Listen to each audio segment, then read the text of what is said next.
Ça m'a tellement soulagée, en fait, de ressentir ce calme intérieur, la possibilité de prendre aussi du recul sur beaucoup de choses parce qu'à peine, il se passait quelque chose qui me contrariait ou qui me rendait triste, ça m'impactait, sur le long terme et là, bon, on reste humain, évidemment que ça nous impacte suivant les informations qu'on reçoit ou les mauvaises nouvelles ou autres, mais on arrive beaucoup mieux à gérer ça, à tourner la page et et à continuer à vivre normalement.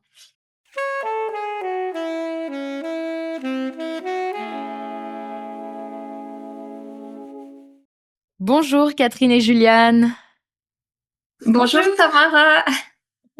Comment est-ce que vous allez aujourd'hui? Peut-être que Catherine, tu peux commencer à me le dire et puis ensuite, Juliane, tu peux enchaîner. Bah écoute, très bien, c'est une bonne journée, très froide, mais il fait très très beau, donc tout va bien, tout va bien. Une journée comme une autre, mais une belle journée. Trop bien.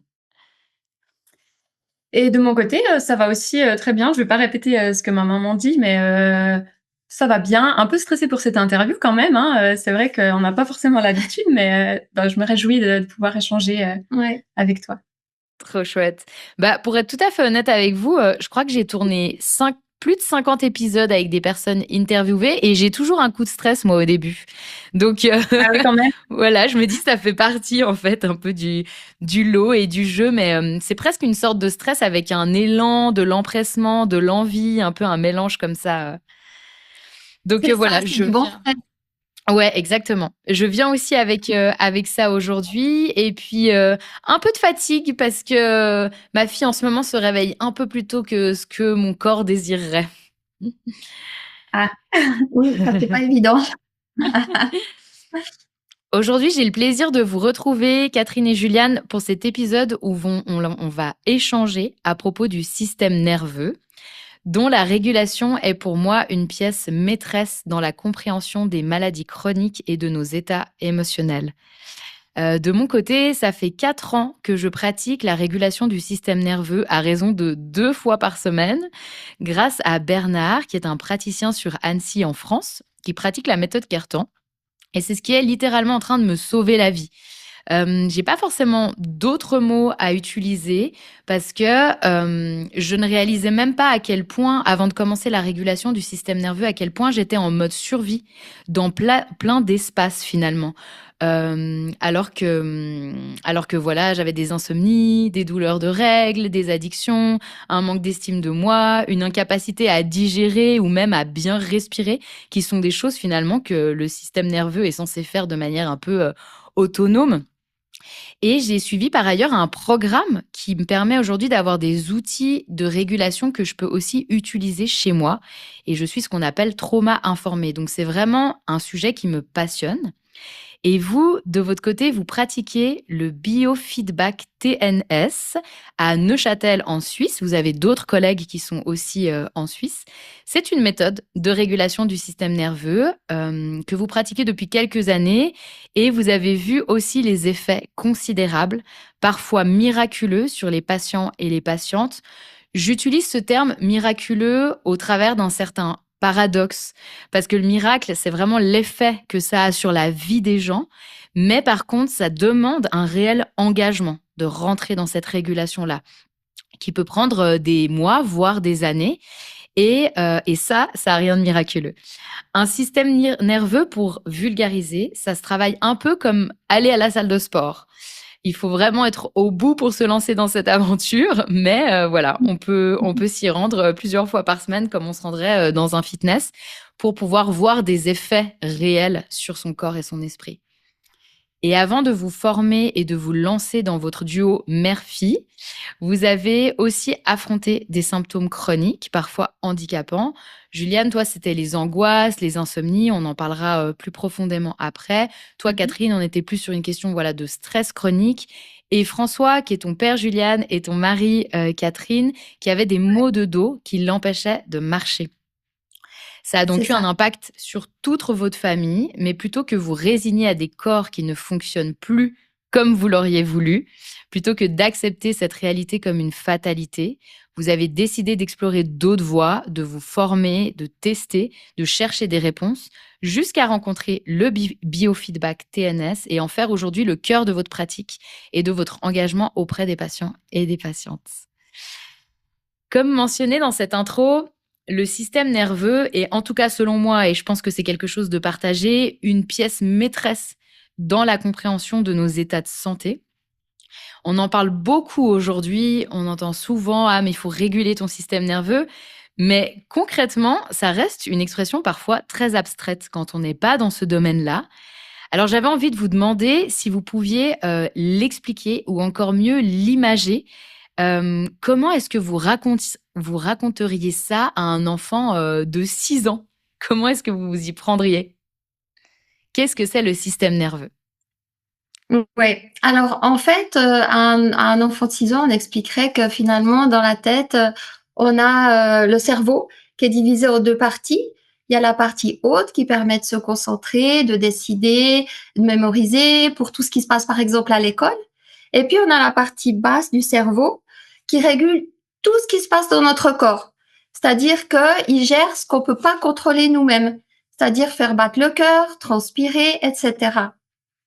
Et donc, ben voilà, c'est comme ça qu'on explique le système nerveux. Et que le système nerveux, en fait, en travaillant sur nos appareils par les yeux, vu que l'œil est relié au système nerveux, on peut comme réparer ce système nerveux pour qu'il y ait des changements significatifs, importants sur l'organisme, sur ce qui se passe dans le corps.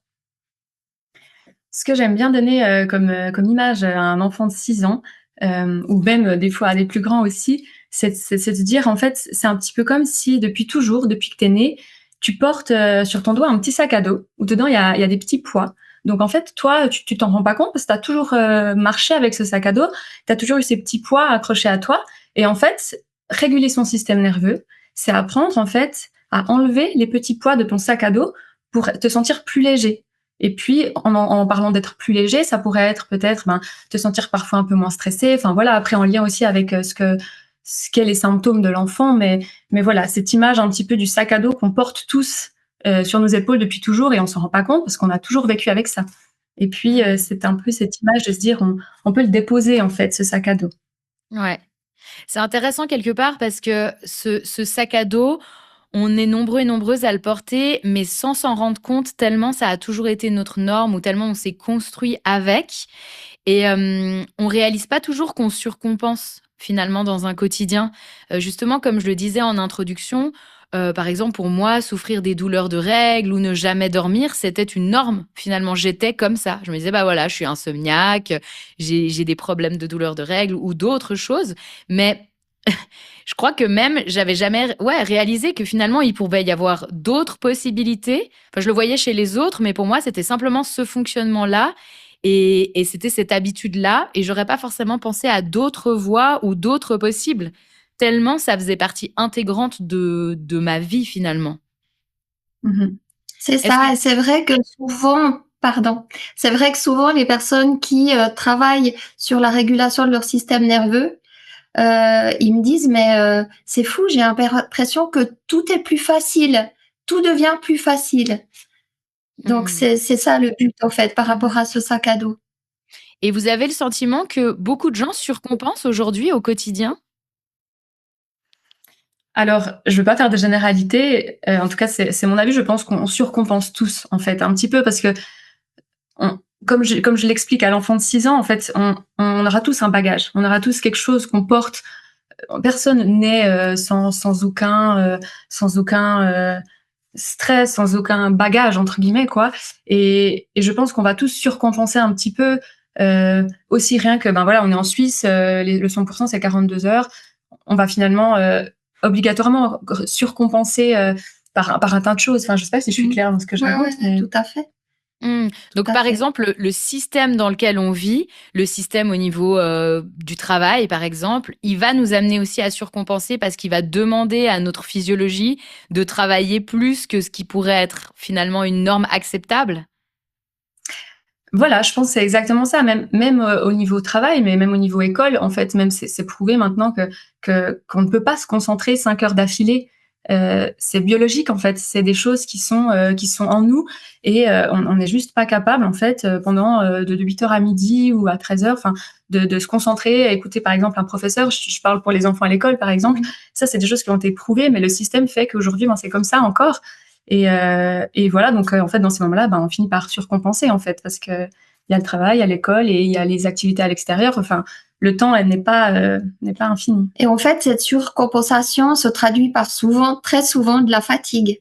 On se sent fatigué. Ouais.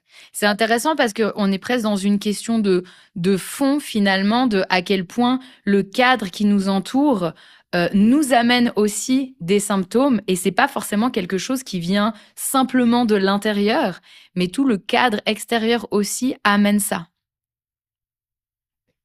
Tout à fait. Je pense clairement que le cadre n'est pas propice. Enfin voilà, c'est comme ça. La société aujourd'hui fait que on doit gagner de l'argent pour vivre et puis on n'a pas tous, enfin on ne peut pas forcément, on n'a pas tous les moyens de faire quelque chose qu'on aime et de commencer à l'horaire qu'on a envie. Et puis du coup, c'est difficile de pouvoir dormir 6-8 heures suivant ce que tu fais pour gagner ta vie avec les enfants. Enfin voilà, je pense. Et ça commence dès l'école parce qu'on est très vite catégorisé. On va chez les forts, chez les moins forts, etc.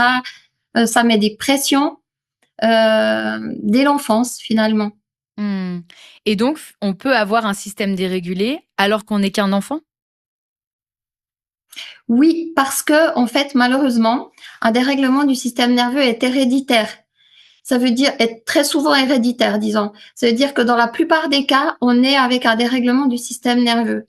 Ensuite, souvent, ces dérèglements, ils sont asymptomatiques, heureusement. Donc, il n'y a pas de troubles associés à ces dérèglements. Ce qui veut dire que certaines personnes peuvent vivre toute une vie très bien avec des dérèglements du système nerveux, mais sans troubles associés.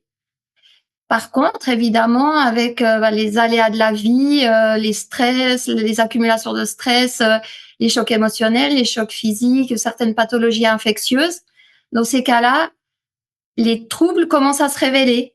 Ça peut arriver d'un coup, si on a un gros choc, ou alors ça peut arriver progressivement. Et malheureusement, comme le système nerveux travaille, comme on dit, à amplification et à répétition, ça veut dire qu'il tourne comme des rouages 24 heures sur 24 et il reviendra jamais de lui-même à l'équilibre. Donc, on ne peut pas retrouver un équilibre sans faire une rééducation adaptée. Parce que malheureusement, ce système nerveux, il ira toujours dans le sens du dérèglement. Ce serait comme une roue de vélo un peu voilée dès la naissance. Alors, au départ, avec ce vélo, on peut rouler très bien. On sent juste qu'il y a un tout petit à-coup. Puis plus on roule, plus ça va devenir compliqué et difficile, justement. Et est-ce qu'on peut faire un lien ici, par exemple, avec cette question de système de combat, fuite, figement? Est-ce que c'est des endroits où le système nerveux va forcément comme une sorte de protection? Oui, exactement. En fait, ce dont tu parles, en fait, c'est donc, ça fait partie du système nerveux, hein. On associe donc on a dans le système nerveux le système sympathique et parasympathique. C'est des systèmes, en fait, antagonistes, mais qui fonctionnent ensemble pour gérer un danger, par exemple, et ensuite se reposer. Moi, j'aime bien donner cet exemple où, par exemple, tu es en train de marcher dans la rue, tu te fais pourchasser par quelqu'un. Donc là, tu as ton système sympathique qui s'active parce que, voilà, il faut que le cœur, il batte plus vite pour pouvoir amener plus de sang dans les muscles, les pupilles qui vont se dilater pour voir mieux. Enfin, voilà, tout un tas de choses qui se mettent en place. Et une fois que tu es en sécurité, c'est le système parasympathique qui prend le relais, puis il va calmer tous ces symptômes dans ton corps. Et puis, en fait, justement, s'il y a un dérèglement, si tu as un dérèglement de ton système nerveux, ou bien, voilà, si tu as un dérèglement, si tu es stressé, ou voilà, qu'il y a des choses qui sont ancrées comme ça en toi, c'est possible, en fait, que ce système d'alarme, de fuite, s'active à des moments, en fait, où tu n'es pas forcément en danger. Et ça, alors après, on peut en parler des heures. Après, on peut parler de stress, d'angoisse, voilà, tout démarre un peu de là, ce système un peu de fuite qui s'active en fait à des moments où tu es peut-être juste posé tranquillement sur ton canapé et tu ressens en fait la même sensation que si tu te faisais pourchasser par quelqu'un dans la rue et que tu devais sauver ta peau. C'est là qu'on parle d'état d'alerte permanent. Beaucoup de personnes qui parlent de ça. Ouais, c'est très intéressant. Moi, j'ai un exemple très concret qui me vient en tête que j'ai vécu il y a une semaine à peu près en arrière, Ou par exemple, j'ai été dans un taxi avec un monsieur qui était complètement inadéquat et qui m'a fait vraiment peur sur le fait qu'on puisse avoir un accident. Et donc, j'ai été en état d'hypervigilance pendant une demi-heure. Pendant une demi-heure dans un taxi parce que ma voiture était tombée en panne sur l'autoroute. Et donc, j'étais vraiment dans cette hypervigilance de regarder la route sans cesse et d'avoir à l'esprit que, en fait, à tout moment, il fallait que je puisse sauter sur le volant pour pouvoir nous remettre dans le droit chemin. Et en fait, j'ai gardé cet état d'hypervigilance pendant longtemps alors que le danger était parti. À l'époque, cet état d'hypervigilance, ce mode un peu survie, il serait resté chez moi. Aujourd'hui, avec les outils de régulation, ça a baissé au bout de 3 jours. C'est quand même resté pendant 3 jours où j'avais des moments de tremblement, j'avais des peurs. 3 jours, ça peut paraître beaucoup, mais pour quelqu'un qui a toujours vécu dans ces états-là de survie, 3 jours, ça n'est plus beaucoup pour moi actuellement. Et je trouve même ça super. Mais donc, c'est vraiment cet aspect-là où tu parlais aussi, Juliane, de cette question de tu peux être dans le canapé en hypervigilance. C'est quelque chose qu'on entend souvent dans les discours des gens qui disent, et j'en ai fait partie, je n'arrive pas à me poser. Et en fait, à l'instant où on va se poser sur le canapé ou sur son tapis de yoga, où on pourrait avoir un moment de calme avec soi-même, et ben tout d'un coup, il y a quelque chose qui n'y arrive pas, qui a la bougeotte, qui se dit non, mais il faudrait aller faire la vaisselle ou finalement faire autre chose parce que juste le calme intérieur, il arrive plus à se rencontrer. Oui, ou alors ça arrive souvent justement qu'on me dise, ben moi j'arrive pas à méditer parce que dès que je m'installe pour méditer justement, j'ai le cœur qui commence à battre plus vite et ça, bah, typiquement, c'est le sympathique qui prend le dessus et le parasympathique n'arrive pas à revenir pour pouvoir créer cette autorégulation. Ouais. Et des fois, il y a une énergie à sortir avant, par exemple, aller courir ou je ne sais, et ensuite pouvoir faire une méditation, parce qu'il y a toute cette énergie sympathique qui est aussi redescendue, et maintenant, il y a un espace pour ça. Mais bref, passionnant toujours ces questions. Moi, j'aimerais savoir, avant toute chose, qu'est-ce qui vous a amené à vous y intéresser? À quel moment on se dit, bon, bah, on va aller voir ce que c'est la régulation du système nerveux? Oh, bah, j'allais dire justement, je pense que le départ commence par ta découverte en fait. Donc Oui. moi, ça vient ensuite après toi. Alors, ben, en fait, comme tu le disais tout à l'heure dans l'introduction, moi, j'ai découvert la méthode parce que François, mon mari, euh, il y a plus de 10 ans, il avait de gros, gros problèmes de dos, mais qui n'étaient pas du tout mécaniques. C'était vraiment neurologique, c'est ce que les médecins lui ont dit. Simplement, le gros problème, c'est que ça lui créait des spasmes musculaires dans le bas du dos qui étaient extrêmement douloureux, ce qui fait qu'il n'arrivait presque plus à marcher. Et pour quelqu'un comme lui qui est très sportif et hyperactif, c'était juste pas envisageable. Donc, les médecins, et il a fait toutes sortes d'hospitalisations, de tests chez les plus grands spécialistes qui lui ont dit, ben voilà, c'est neurologique, donc ça va aller en évoluant. Pour le dos, pour les douleurs, il va falloir aller au centre de la douleur. Et puis, ben voilà, on n'a pas d'autre solution pour vous. Et donc, comme il lui avait parlé de spasmes musculaires, moi, j'ai commencé des recherches sur Internet à ce sujet-là parce qu'il fallait vraiment qu'on trouve une solution. Et je suis tombée sur la méthode donc training neurosensoriel. Alors là, je fais juste une petite parenthèse parce que notre méthode biofeedback TNS, c'est exactement la même que le training neurosensoriel. C'est juste que ça s'appelle training neurosensoriel en France et ça s'appelle biofeedback TNS en Suisse. C'est juste des questions de réglementation sur le dépôt de marque. On n'a pas pu déposer la même marque des deux côtés. Et donc, j'ai découvert le training neurosensoriel qui était alors en France, il n'y en avait pas du tout encore en Suisse. J'ai contacté Franck Giraudot, qui a créé le training neurosensoriel. Je lui ai parlé du problème de François et il m'a dit, alors, je ne peux pas garantir qu'il y ait des résultats parce qu'on ne sait pas exactement finalement ce que c'est, mais si on lui a dit que c'était neurologique, ça vaut vraiment le coup d'essayer. De fil en aiguille, on est resté en contact avec Franck. Moi, je suis allée à Paris pour tester moi-même la méthode. Je voulais déjà faire un bilan de mon système nerveux. J'ai été vraiment plus que convaincue. Et ben voilà, au fil du temps, je me suis intéressée de plus en plus à ça. Franck avait envie de développer en Suisse et j'ai fini par me former. J'ai ouvert le cabinet ici dans le canton de Neuchâtel. Et François a suivi la méthode et il n'a plus du tout mal au dos. Chez lui, ça a vraiment été exceptionnel parce que maintenant, il peut refaire du sport, il peut refaire ses activités, sans douleur. C'est terminé et il avait même, je veux dire, ça se voyait physiquement parce qu'il se cambrait de douleur comme ça lui faisait se cambrer en arrière et il n'a plus du tout, ces douleurs-là et il a repris ses activités tout à fait normalement. Mmh. Et je crois que tu me disais aussi à l'époque, même pour se déplacer dans la maison, il se déplaçait avec, sa chaise de bureau ou quelque chose comme ça, hein? C'est ça. Ouais. Ouais, alors il arrivait pas du tout envisager peut-être devoir utiliser un jour, un fauteuil roulant, et donc vu que c'était trop douloureux pour lui, même dans la maison, c'est vrai qu'il prenait sa chaise de bureau qui avait des roulettes pour se déplacer. Mmh.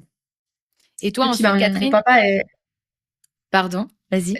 excuse, j'allais dire, mon papa est prof et à l'école, justement, il avait une trottinette électrique. Il se déplaçait en trottinette électrique et je me souviens que les élèves, bah, ils savaient pas quoi, pourquoi, ils trouvaient juste ça, trop cool donc voilà, petite parenthèse. Mmh. Ouais, ouais, Ça il a reçu montre une encore, dérogation pour utiliser sa trottinette électrique dans les couloirs de l'école où il travaillait. je trouve que ça montre encore la question de l'invisibilité où, tout d'un coup un accessoire qui peut paraître trop cool de l'extérieur, en fait, ça cache une grande souffrance. C'est Mmh. ça. Oui. Toi, Catherine, du coup, tu disais, tu as essayé aussi la méthode, pour toi-même et tu me racontais, hors enregistrement que tu vivais, en fait, avec une sorte de stress permanent, un bouillonnement intérieur, un cœur qui battait vite, avec enfin, des palpitations un peu nocturnes. Qu'est-ce que ça a eu comme impact, pour toi? Alors, bah, pour moi, c'était justement aussi fantastique parce que, bah, j'ai l'air d'être quelqu'un de calme comme ça, mais ça, comme tu dis, ça bouillonnait intérieurement. J'étais très stressée, ça créait, bah, justement des problèmes digestifs, voilà, des palpitations et en suivant la méthode, j'ai senti progressivement arriver justement un calme intérieur que j'avais perdu et ça, c'était vraiment, tellement ça m'a tellement soulagée, en fait, de ressentir ce calme intérieur, la possibilité de prendre aussi du recul sur beaucoup de choses parce qu'à peine, il se passait quelque chose qui me contrariait ou qui me rendait triste, ça m'impactait, sur le long terme et là, bon, on reste humain, évidemment que ça nous impacte suivant les informations qu'on reçoit ou les mauvaises nouvelles ou autres, mais on arrive beaucoup mieux à gérer ça, à tourner la page et et à continuer à vivre normalement et donc j'avais effectivement ces palpitations qui me dérangeaient principalement la nuit puisque quand ça commençait, ben, c'est très difficile de réussir à se rendormir parce que finalement la nuit, il y a pas de bruit donc ça on a l'impression que ça résonne dans le matelas et là, par contre, ça a complètement disparu. J'en ai plus du tout de palpitations. Donc ça aussi, c'est bien. Et je te racontais aussi quand on s'était parlé là que j'ai pu constater aussi que j'avais des améliorations sur ma mémorisation parce que je fais du théâtre de manière amateur et il faut apprendre des longs textes. Et là, j'ai pu remarquer que j'apprenais mes textes beaucoup plus facilement qu'avant. Voilà. Mmh. Excellent. Et toi, Juliane, peut-être si tu veux aussi nous parler de ton expérience de qu'est-ce qui t'a fait t'intéresser à tout ça? Alors bien sûr, bah, déjà j'avais, donc la méthode, à la maison, hein, parce que du coup le cabinet, est dans la maison donc c'est clair que, ben, par, logique, j'allais m'y intéresser et en plus, ben, moi je suis infirmière donc à ces moments où, mon papa souffrait et que ma maman, s'est formée à la méthode, donc moi je travaillais à l'hôpital et c'est vrai que déjà là, je me suis dit: «Waouh, il manque un aspect pardon, à la médecine, disons standard où je voyais beaucoup, ben, de patients chroniques qui revenaient pour des douleurs, pour des angoisses, pour enfin un tas de choses et je me disais: «Mais ouais, il manque quelque chose, quoi, il manque quelque chose» et puis, eh ben, d'avoir ça à la maison pour moi, ça a été, un peu le lien évident de me dire: «Mais je vais me former, en fait, je vais me former aussi». Enfin toute la logique derrière la méthode, en fait, pour moi, elle était très parlante et puis voilà, donc sur un aspect un peu professionnel, disons, c'était déjà très logique et ensuite sur un aspect plus personnel, donc moi depuis toujours, hein, j'ai des angoisses. Je fais des crises d'angoisse, suivant les événements. Je dirais des angoisses de type anticipatoire quand il y a un événement qui doit arriver. Enfin, quand j'étais petite, c'était si ma maman elle allait, enfin, elle partait le soir. Enfin voilà, ça a beaucoup évolué au fil des années. Et puis c'était quelque chose qui m'a toujours accompagnée et comme t'expliquais aussi un peu avant, c'est quelque chose où je me suis dit ça fait partie de moi. C'est quelque chose que j'ai, et c'est comme ça. Et puis sauf que ben avec les années, en fait, des fois ça s'empirait. Moi, quand je fais des crises d'angoisse, je peux en vomir. Donc c'est quelque chose. Après, j'ai commencé à avoir la peur de l'angoisse d'angoisser. Ça, c'est assez courant aussi, cette angoisse d'angoisser. Surtout, ben voilà, si c'est un lieu public, je me dis mon Dieu, mais si je dois vomir. Enfin voilà, c'est devenu un truc assez énorme dans ma vie en fait. Même si encore une fois, comme tu le disais, mais à l'apparence, enfin en apparence, ça se voyait pas forcément, mais à l'intérieur de moi, c'est quelque chose vraiment qui prenait une place énorme en fait. Mes angoisses, c'était vraiment limite, on me demandait t'es heureuse ou ça va, puis je me disais oui, mais dans ma tête il y avait il y a ça en fait qui bloque un peu sur le chemin d'être heureuse. Et puis bref, donc en fait quand j'ai appris que cette méthode pouvait aider, enfin c'était logique en plus de me former, ben j'allais la pratiquer. Donc tout ça pour dire que donc je veux pas parler au passé de mes angoisses parce qu'elles sont toujours là. Parce qu'aussi, la méthode, je l'ai pas encore terminée. Moi, j'ai vécu là les 2 dernières années à l'étranger, donc ça a fait une grosse pause. Donc moi, je suis à peu près allée à la moitié, un peu plus de la moitié de la méthode. Mais les changements, bah, c'est vrai que rien que d'y repenser, là, je me dis, waouh, la différence. Parce que c'est vrai que, bah, typiquement, c'est tout bête. Mais maintenant, tu me demandes comment ça va, je vais pas avoir mes angoisses qui me viennent en tête. Parce que pour moi, c'est quelque chose de secondaire, vraiment. En fait, c'est plus quelque chose d'omniprésent dans ma tête. Et c'est vraiment, il y a beaucoup de choses qui résonnaient dans ce que tu as dit, mais ce sentiment vraiment de me dire, ça fait partie de moi, mais c'est pas en fait omniprésent. Et surtout, j'ai des outils maintenant pour les gérer. J'ai plus cette peur constante d'angoisser. Enfin voilà, j'ai l'impression que j'ai des outils et que j'ai une légèreté par rapport à ça où j'y pense pas tout le temps. Mmh. Voilà, enfin pareil, hein, je pourrais en parler des heures, mais voilà, je vais m'arrêter là. Ouais, j'ai le sentiment, en tout cas pour toi, parce que Catherine et ton papa, ça a l'air d'être vraiment, voilà, les symptômes ont disparu. Et pour toi, c'est comme si ils étaient maintenant un peu plus en filigrane, un peu plus derrière. Et je trouve que c'est déjà un changement qui est énorme quand on vit avec une omniprésence ou une permanence de quelque chose. Tout d'un coup, qu'elle soit un petit peu juste dans le fond, en toile de fond, c'est déjà immense finalement comme impact sur le quotidien. Et tu dis en plus, t'es que à la moitié, donc les espoirs sont encore très très grands. Et j'aime bien avoir finalement vos 3 témoignages parce que eh bien, vous avez eu ou vous avez encore des problématiques ou des pathologies qui sont très différentes. Et on voit à quel point ça agit sur toutes. Et ça, c'est hyper beau. Et en même temps, des fois, bah, ça peut faire un peu peur. Moi, quand j'ai commencé à tester des choses pour aller mieux, tout ce que j'essayais, à chaque fois sur les flyers, c'était écrit que ça jouait sur absolument toutes les parties du corps. Et du coup, j'étais un peu là, bon, je me méfie parce que j'y crois pas trop. Alors, comment on peut expliquer que oui, ça a un impact sur tout, mais non, on n'est pas dans une énième thérapie à 2 francs 6 sous. Je suis pas sûre que mon expression, elle soit bien utile. On la comprend. Alors, comment dire? Bah, finalement, on parlait de ce système nerveux avant. Et ce système nerveux, il gère les 3 grands systèmes de l'organisme, que sont le sensorimoteur, tout ce qui gère la sensibilité sensorielle, la motricité et le tonus musculaire, le neurovégétatif, les organes et les glandes, et justement ces fameux systèmes sympathiques et parasympathiques, et le système psychique. Ce qui veut dire que relié à ces 3 systèmes, il y a énormément de choses, quasiment tout ce qui se passe dans le corps et dans la tête qui sont reliés. Donc, effectivement, quand on commence à travailler sur le système nerveux, on va travailler tout ça globalement. C'est pour ça que certaines personnes viennent et me disent bon, voilà, moi, je viens vous voir pour des migraines. Sur quelle machine je vais devoir travailler et puis combien de séances il va me falloir. Je peux pas dire parce que c'est propre à chacun, mais surtout ce que je peux leur expliquer, c'est que c'est elles qui vont ressentir elles-mêmes le moment où justement elles estimeront qu'elles ont obtenu les résultats qu'elles souhaitaient.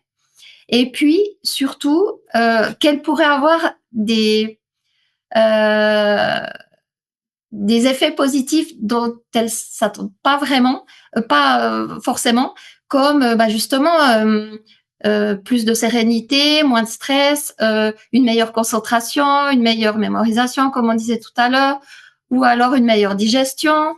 Voilà, il y a des effets secondaires super positifs surtout parce qu'on va travailler le système nerveux dans sa globalité. On peut pas cibler.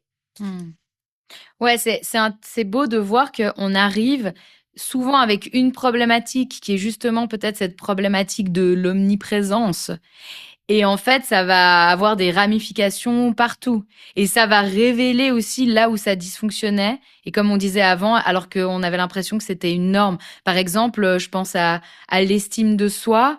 Moi, j'avais une estime de moi catastrophique, mais j'en avais jamais vraiment conscientisé. Et c'est tout à Mhm. coup aujourd'hui où je me sens plus forcément en alerte quand je rencontre des gens, où j'ai plus peur de parler en public et tout ça, que je me dis, mais en fait, avant, j'étais vraiment, j'avais peur, quoi. J'avais peur des gens, j'avais peur d'être critiquée, j'avais peur de toutes ces choses-là. Et aujourd'hui, juste ça glisse, en fait.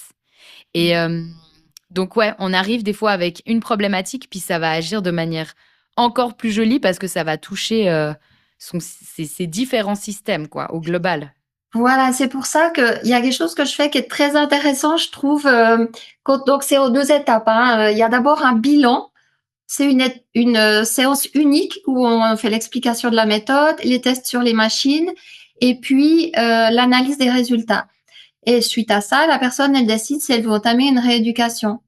Et si la personne commence la rééducation, ce que je fais souvent, c'est qu'à la première séance, j'ai un questionnaire qui s'appelle questionnaire d'évaluation que j'ai créé où je liste tous les troubles sur lesquels on peut avoir un impact.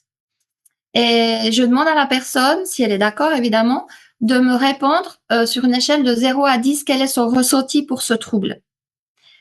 Et je mets la date et je ferme le fichier et ensuite je laisse passer quelques taux de rééducation et puis je refais le même exercice. Et souvent, les gens sont étonnés de voir à quel point il y a des améliorations finalement, parce qu'ils se rendent compte de certaines choses, mais pas de tout.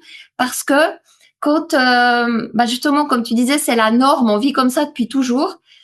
Et petit à petit, au fil des séances, il y a des améliorations qui se mettent en place très progressivement. Et quand on va un petit peu mieux chaque jour, on oublie comment on était avant, en fait.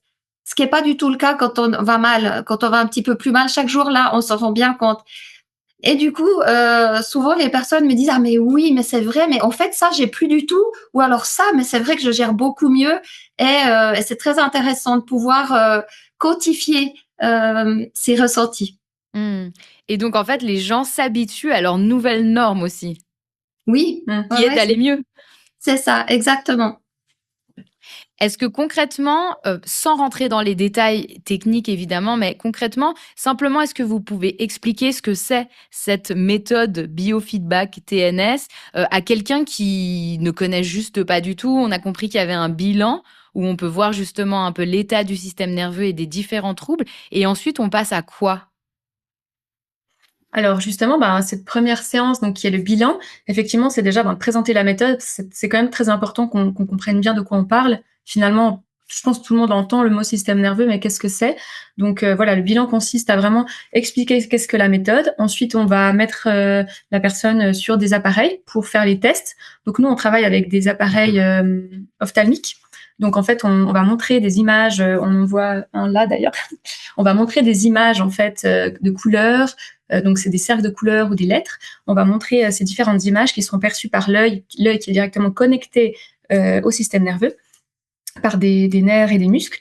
Et en fait, en fonction de ce qu'elle va voir, on va pouvoir voir si elle a un dérèglement. Par exemple, un exemple tout simple que je peux peut-être illustrer, on lui montre 4 cercles de couleurs, rouge, jaune, bleu, vert. Et la personne, c'est possible qu'elle n'en voit que 3 ou qu'elle n'en voit que 2. Parce qu'en fait, les cercles se seront superposés dans un sens ou dans un autre. Donc en fait, parce que du coup, peut-être expliquer ça, mais en fait, vu que le système nerveux pilote les yeux, s'il est déréglé, il ne pilotera pas correctement les yeux. Donc l'image dans l'espace pourra être un tout petit peu décalée. Et en fait, c'est pour ça qu'on pourra dire, voilà, si la personne ne voit que 3 cercles, il peut y avoir une hyporéaction de son système nerveux ou une hyperréaction de son système nerveux. Et en fonction de ça, on pourra après travailler et adapter le travail. Enfin voilà, du coup, on va la faire tester différents appareils. On travaille sur différentes machines en fait, parce que c'est la vision entre l'œil et le cerveau qui va changer, parce que du coup, ça touche à d'autres parties de notre système nerveux. Et une fois que les tests ont été faits, on va passer à l'analyse des résultats, donc voir avec la personne, voilà, là, il y a ce type de dérèglement, ça peut entraîner ça.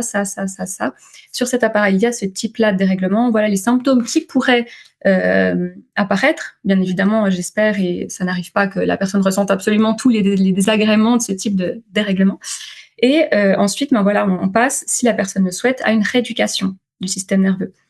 Donc une rééducation, ça consiste en quoi? En fait, ça consiste en montrant en fait une image sur un de nos appareils à la personne, et elle doit être capable de le voir 30 minutes. Donc je te laisse expliquer peut-être les 30 minutes, le tout ça. Voilà, alors donc pendant cette séance-là, si on veut, il y a ces diploscopes de 3 longueurs de vision différentes, dans lesquelles on a un panel d'environ 140 images tests qui sont représentées par des cercles, des ronds, finalement, de couleurs, différentes couleurs, ou des noirs sur blanc avec des lettres ou des chiffres, et disposés de manière différente. Ce qui fait que, en fonction des couleurs, en fonction du nombre de rangs, en fonction de la distance de vision, on va chaque fois atteindre une autre zone du système nerveux. Et donc la personne, elle va regarder une de ces images pendant 30 minutes, parce que une image représente une séance de 30 minutes. Donc, pendant que la personne regarde cette image, toute la difficulté, c'est de réussir à maintenir cette image dans sa réalité objective sans qu'elle ne se déforme.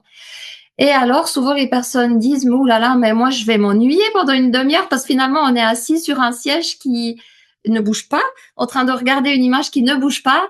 Et beaucoup de personnes se disent, mais non, mais ça va être beaucoup trop long. Et en fait, en faisant les tests par eux-mêmes, ils se rendent compte que ça passe finalement beaucoup plus vite que ce qu'on pense parce que ça demande un réel effort. Ça veut dire que la personne, elle se rendra compte que tout à coup, comme montrait Juliane tout à l'heure, les cercles, ils ont tendance à vouloir s'écarter toujours, et puis ça demande un effort de réussir à les garder en place. Et c'est cet effort, pendant une demi-heure, qui fait que on est capable de recréer des connexions neuronales, et ce, de manière durable. Et c'est là le grand plus de cette méthode, c'est que effectivement, il faut de la patience parce que c'est aussi basé sur la répétition de l'effort. Mais par contre, tout ce qui est travaillé est acquis. Et ça, c'est un gros plus. C'est-à-dire qu'il y a un début, mais il y a une fin à la méthode. Ouais. Et en quoi ça peut être intéressant justement pour les personnes qui vivent avec des maladies chroniques ou ces fameuses maladies invisibles? Parce que justement, en fait, moi je dis souvent le système nerveux, c'est un peu le grand oublié quand même. Ça fait finalement peu de temps qu'on s'y intéresse, qu'on en entend parler aussi sur les réseaux. On voit beaucoup aussi à travers des méthodes comme le yoga, la méditation, enfin voilà, de réguler son système nerveux. Mais en fait, c'est là où j'ai vraiment vu, parce que du coup, à l'hôpital où j'ai travaillé, on avait beaucoup de patients avec des douleurs chroniques, avec des maladies chroniques, où en fait, ce n'était pas la maladie en soi qui était traitée, c'était les symptômes associés à la maladie. Et puis, parce qu'en fait, simplement, voilà, la médecine actuelle n'a pas accès à comment soigner, voilà, que ce soit une maladie auto-immune. Enfin, voilà, la liste est super longue, hein, mais la médecine actuelle, voilà, il y a encore des barrières, c'est normal. Il n'y a pas tout qui est. Sinon, personne ne serait malade, hein, mais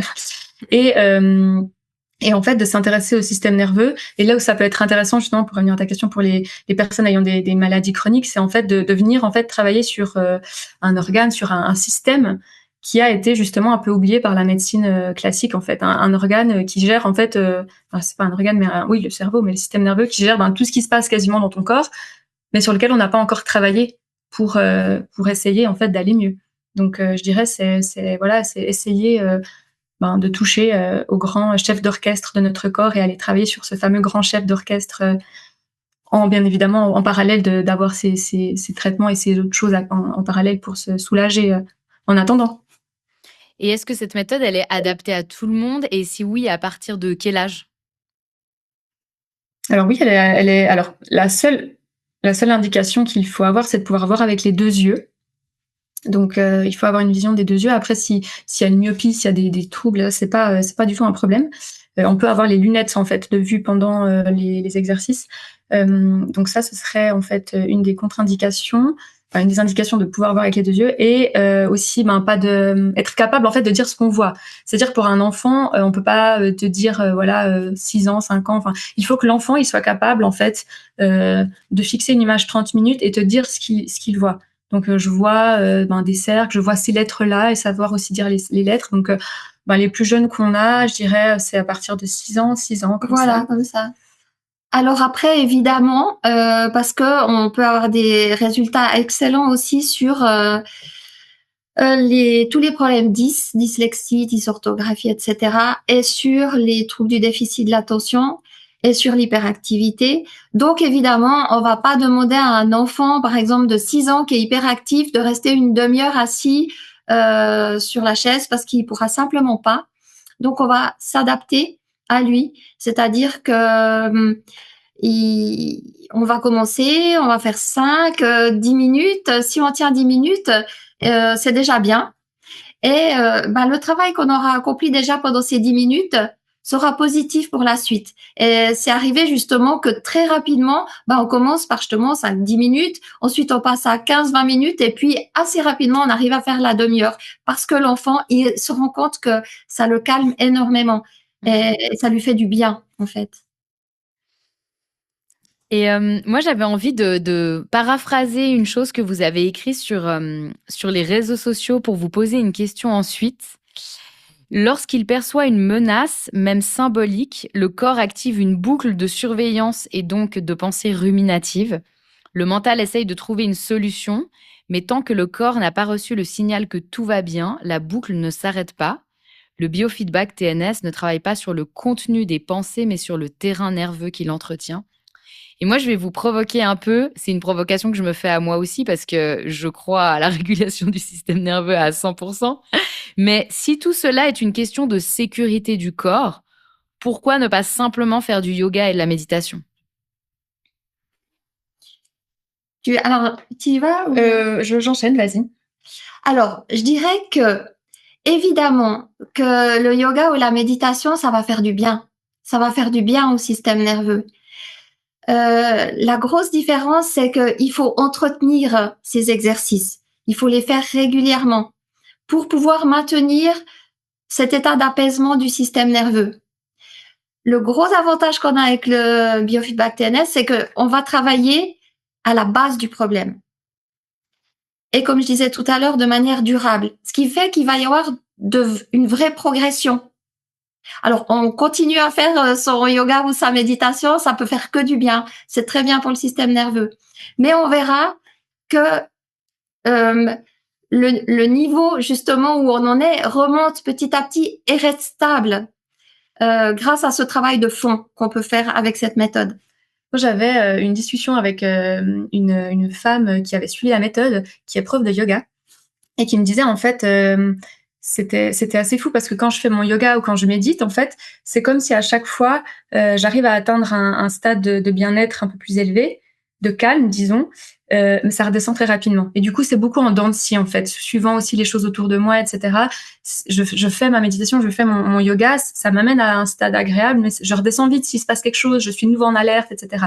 Et elle disait, une fois que j'ai fait cette rééducation, enfin, elle a pas terminé, mais elle est déjà à un bon bout, elle me disait, en fait, maintenant, quand je fais ces exercices, je suis déjà là, et du coup, j'arrive à atteindre encore un stade encore plus grand de bien-être, et je reste, en fait, et j'oscille légèrement, mais beaucoup plus haut, en fait.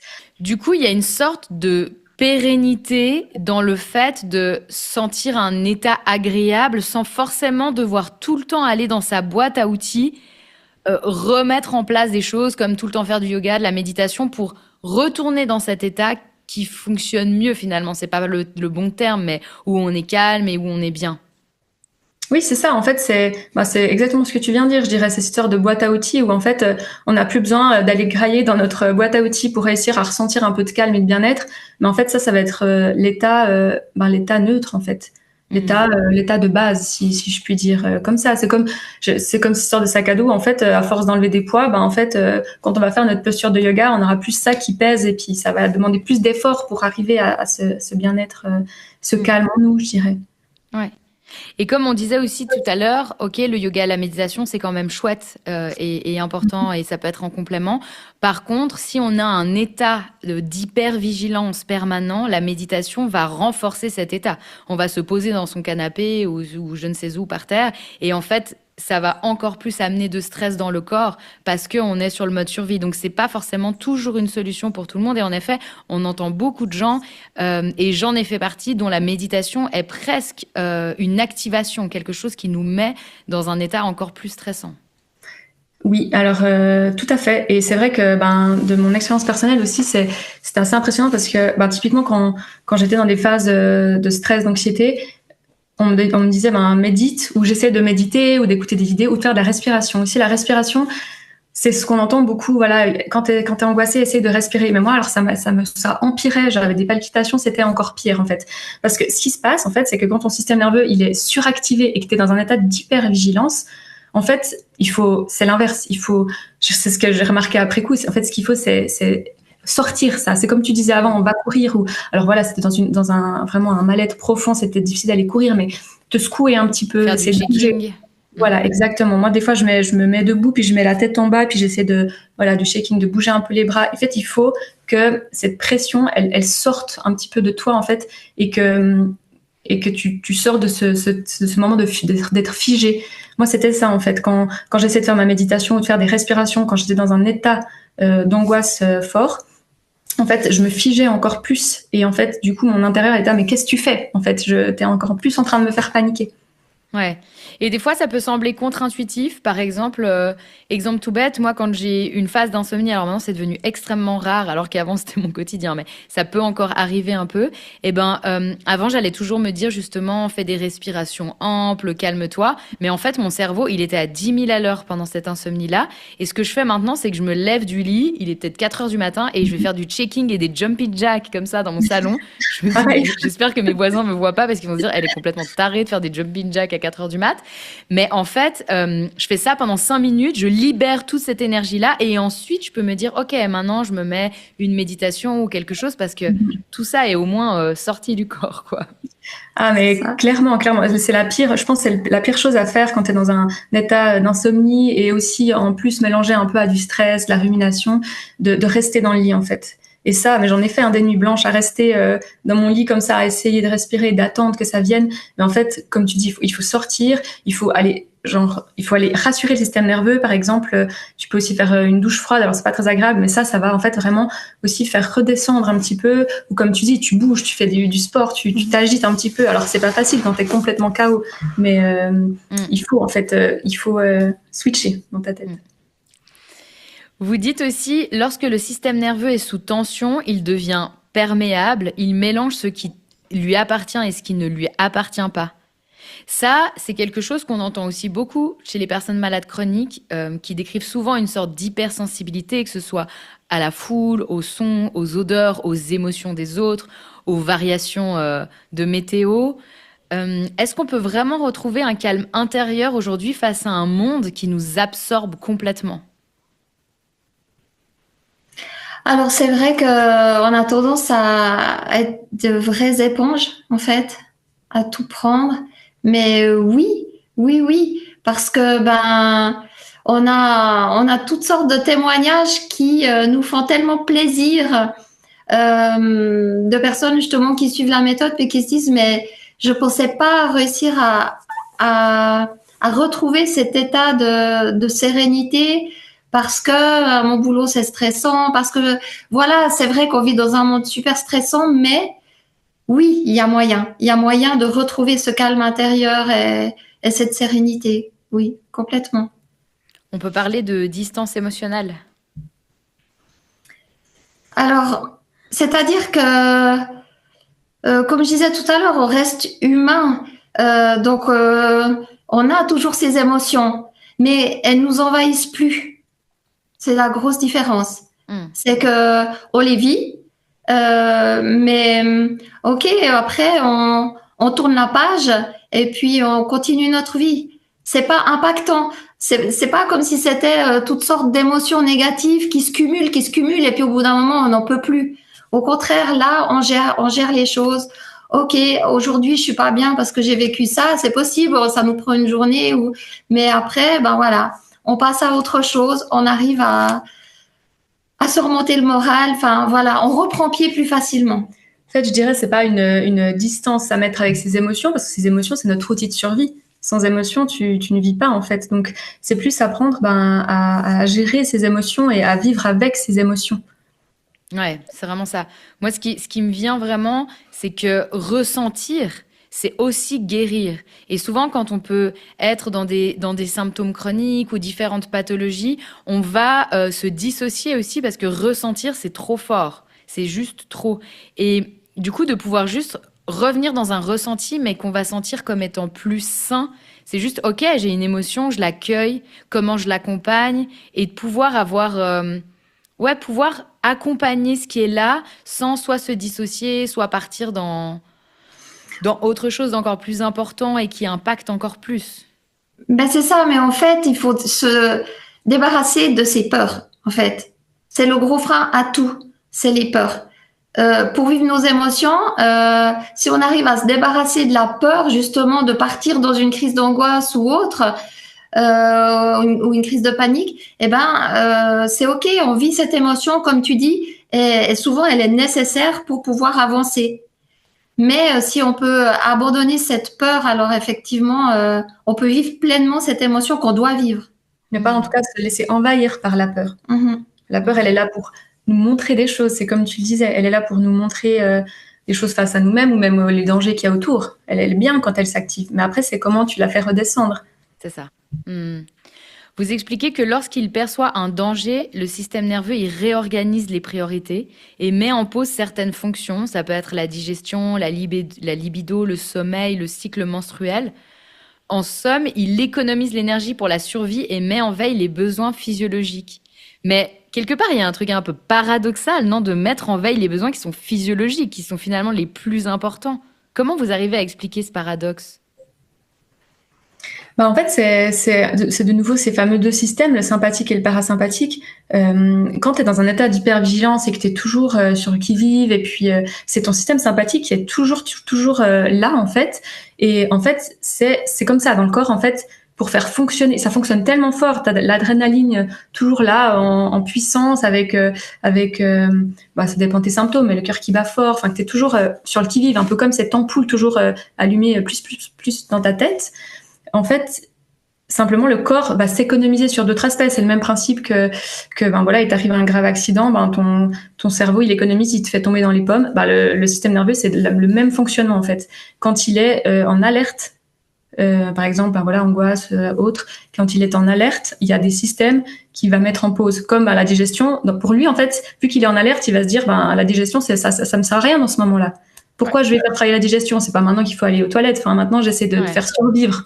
Donc, la digestion, elle se met en pause. Enfin, voilà, c'est très simplifié ce que je raconte. Mais après, il faut savoir aussi que l'hypothalamus, il a un grand rôle là-dedans parce que l'hypothalamus, c'est lui qui gère les émotions. Mais il gère aussi les centres de l'appétit. C'est lui qui nous donne les sensations de faim, de soif et de satiété. Ça explique pourquoi, quand on a une forte émotion, ça peut nous couper l'appétit, en fait, ou au contraire, nous donner envie de beaucoup plus manger. Et je dirais que ça va encore plus loin que juste l'appétit, mais l'hypothalamus, c'est le chef d'orchestre de toutes les glandes, en fait. L'hypophyse, etc. L'hypophyse qui gère les organes cibles. Donc, c'est vrai qu'on peut tout à coup se dire, ben voilà, j'ai le foie qui est en mauvais état parce qu'on vit depuis quelque temps une émotion très forte et puis le foie ne va plus travailler correctement. C'est un exemple parce qu'il est géré par différentes glandes qui sont en rapport avec l'hypophyse, avec l'hypothalamus qui gère les émotions. Donc, c'est pour ça qu'il y a des impacts sur le fonctionnement de notre corps et de nos organes, finalement.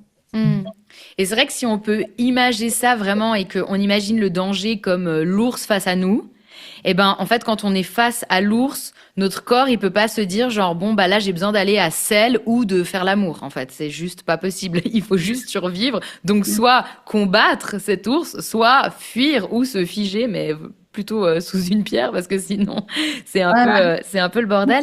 Donc Là, c'est ça finalement, c'est cette sensation que l'ours il est tout le temps là et donc tous ces principes physiologiques comme digérer ou avoir de la libido ou tout ça, en fait finalement ça a fini par ne plus exister parce qu'on est tout le temps face à l'ours et donc on a d'autres priorités finalement. C'est ça, c'est la priorité de survivre pour le corps Mm. à ce moment-là. Donc tout ce qui est pour lui annexe, comme tu le décris exactement là, c'est mis en pause en fait, vraiment. Mm. Est-ce qu'on peut comparer la régulation du système nerveux à un entraînement musculaire, comme aller au fitness justement?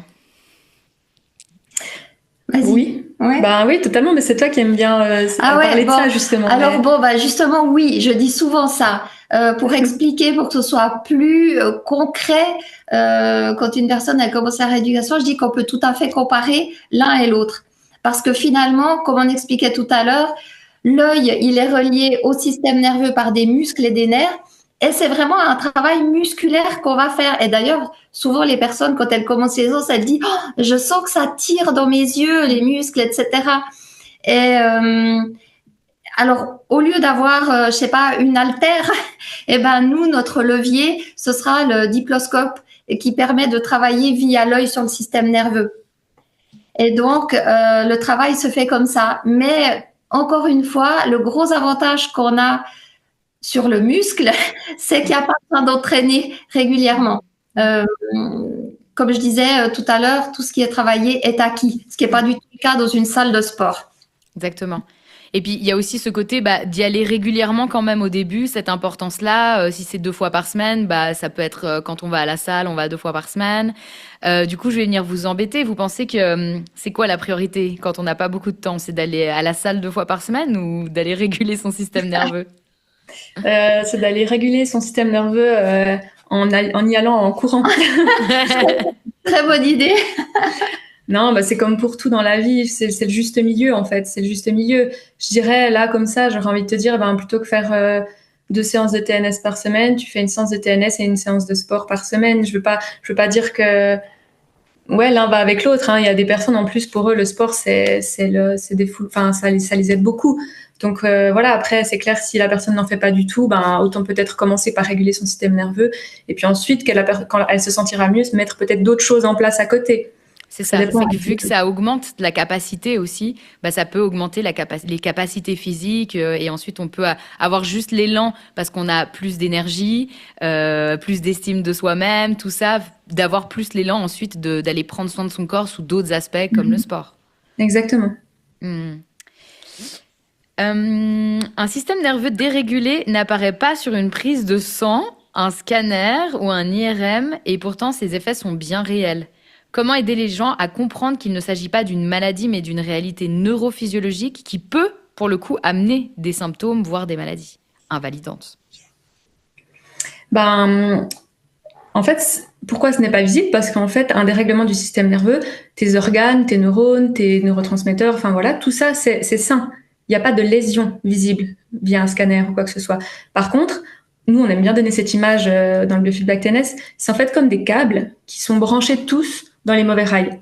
Et nous, notre travail, en fait, c'est de rebrancher chaque câble dans le bon rail. On peut même dire qu'une séance, c'est rebrancher un câble dans le bon rail, et ainsi de suite, ainsi de suite. Et en fait, ben voilà, c'est le même principe qu'après voir des images qui se dédoublent, etc. Tout ce qui va être perçu autour de nous, on va le capter en fait par nos capteurs d'essence. Tous nos organes d'essence sont des petits capteurs. Hein. Autour de nous, il y a des milliards de fréquences et de longueurs d'onde qui circulent en permanence.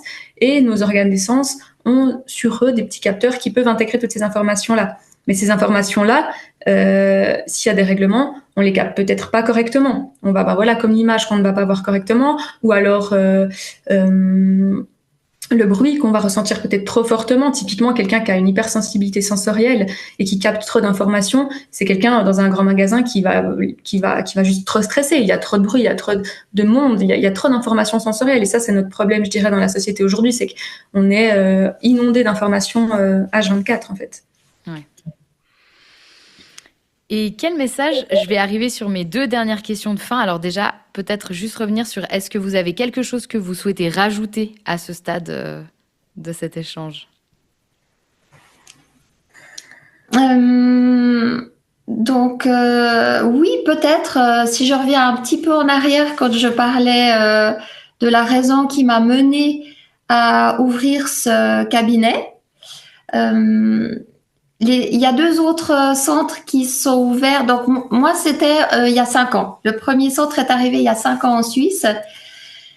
Et suite à ça, il y a eu un centre dans le canton du Valais et un autre dans le canton de Fribourg.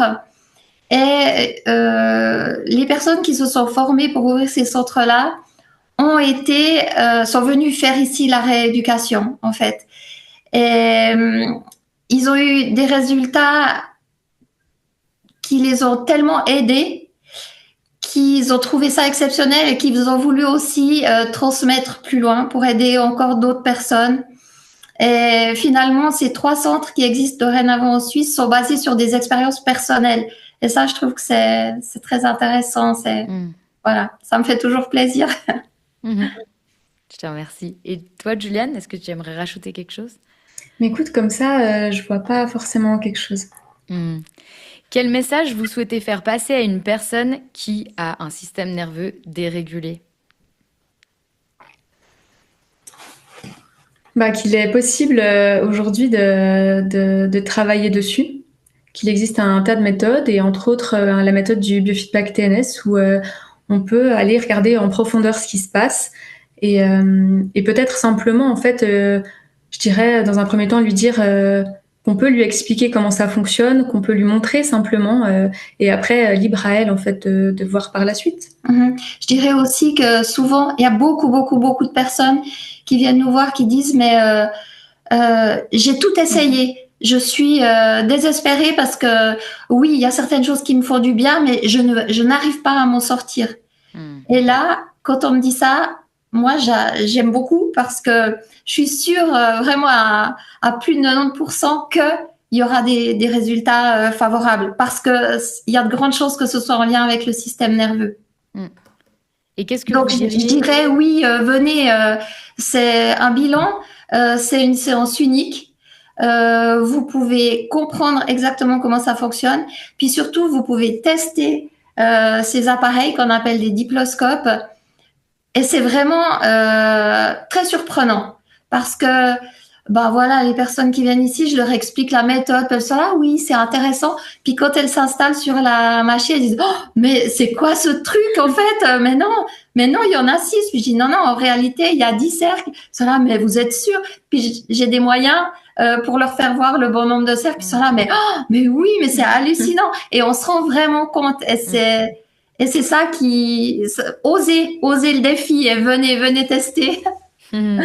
Et qu'est-ce que vous diriez à l'entourage des personnes qui ont ce système nerveux dérégulé?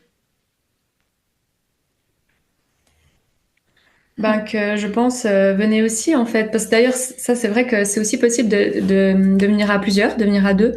D'ailleurs, c'est ce qui arrive beaucoup. Les proches aidants, souvent, amènent...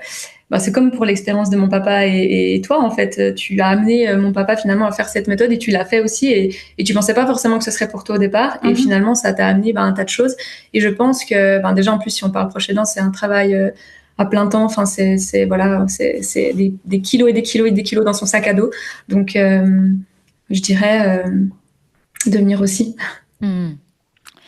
Quel super pouvoir la régulation du système nerveux peut amener?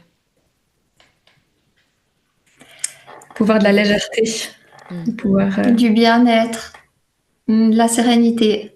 Ça, c'est des super pouvoirs parce que c'est souvent le début de la boucle du cercle vicieux si on l'a pas. Ouais. Merci beaucoup, Catherine et Juliane. Merci à toi. Merci, Tamara.